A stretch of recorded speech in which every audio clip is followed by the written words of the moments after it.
Bonjour à tous, bienvenue dans cette nouvelle vidéo.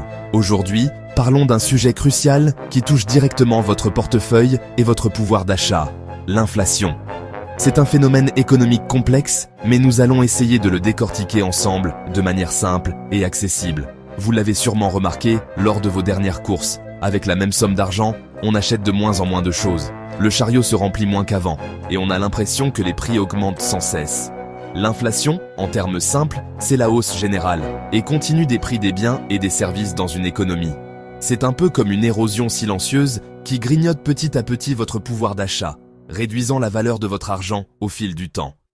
Pourquoi ce phénomène se produit-il ?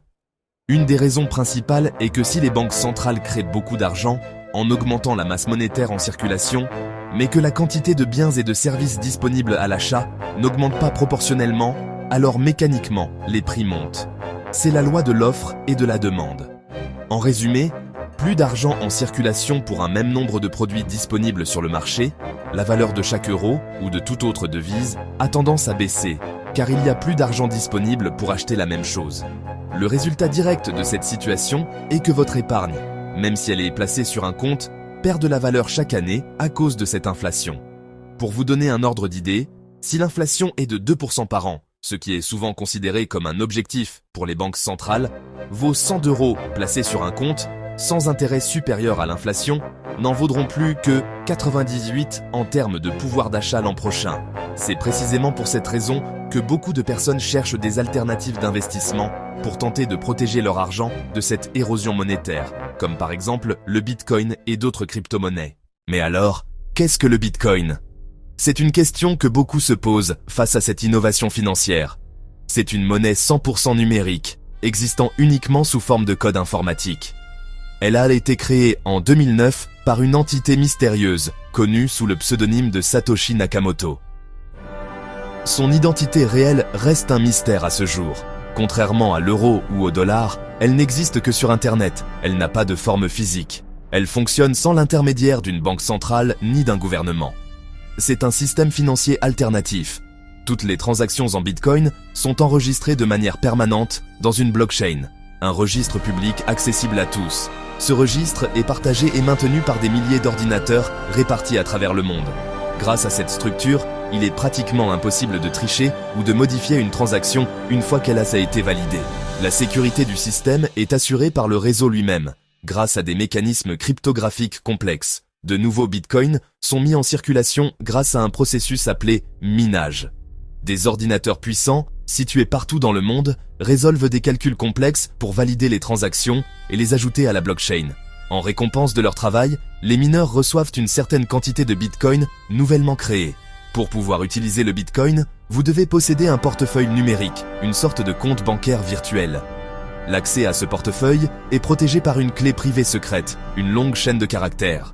Cette clé est la seule et unique façon d'accéder à vos fonds et de les dépenser. Il est donc crucial de ne jamais la perdre, car personne ne pourra vous aider à la récupérer. En résumé, le Bitcoin est une monnaie décentralisée qui ne dépend d'aucune institution. C'est aussi une monnaie transparente, car toutes les transactions sont enregistrées publiquement. Et enfin, c'est une monnaie sécurisée, grâce à la cryptographie et à la décentralisation du réseau. La grande différence du Bitcoin ? Qu'est-ce qui le distingue fondamentalement des monnaies traditionnelles que nous connaissons ? Sa quantité est limitée à 21 millions d'unités. Ce plafond est inscrit de manière immuable dans son code source, une règle intangible qui régit son existence même. C'est un principe fondamental dès sa création. Plus de 19 millions de bitcoins existent déjà et sont en circulation, et le rythme de création de nouveaux bitcoins ralentit progressivement avec le temps. Un mécanisme appelé halving, qui réduit de moitié la récompense des mineurs tous les 4 ans. Contrairement à l'euro ou au dollar américain, personne, aucune institution centrale, ne peut décider unilatéralement d'en créer davantage. Il n'y a pas de banque centrale qui contrôle son offre. Cette rareté programmée et transparente rend le Bitcoin intrinsèquement prévisible, un peu comme une mine d'or dont on connaîtrait à l'avance la quantité exacte de métal précieux qu'elle recèle. Les monnaies classiques, en revanche, peuvent être imprimées à volonté par les banques centrales, souvent en réponse à des crises économiques, ce qui a pour effet de diluer leur valeur et de provoquer de l'inflation. Le Bitcoin, lui, cherche à imiter la rareté de l'or, un actif refuge traditionnel, ce qui attire naturellement ceux qui cherchent à se protéger contre l'érosion monétaire et la dévaluation de leur épargne.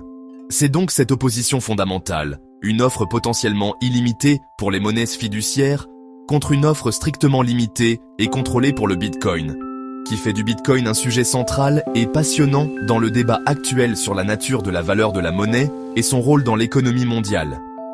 Pour beaucoup d'investisseurs et d'observateurs, cette rareté programmée et vérifiable est sans doute son principal atout et sa proposition de valeur unique. L'idée, c'est que si l'argent perd de la valeur à cause de l'inflation, un actif rare comme le Bitcoin pourrait la préserver, voire l'augmenter. Comme l'or, le Bitcoin attire ceux qui veulent protéger leur épargne. Mais attention, le Bitcoin est très jeune et son prix est extrêmement volatile. Il peut grimper vite et chuter tout aussi brutalement. Il n'a pas encore fait ses preuves sur le long terme, ni traversé toutes les crises. Avant d'investir, informez-vous bien, comprenez les risques, et n'investissez jamais plus que ce que vous pouvez perdre. Le Bitcoin est une expérience fascinante, mais il faut l'aborder avec prudence.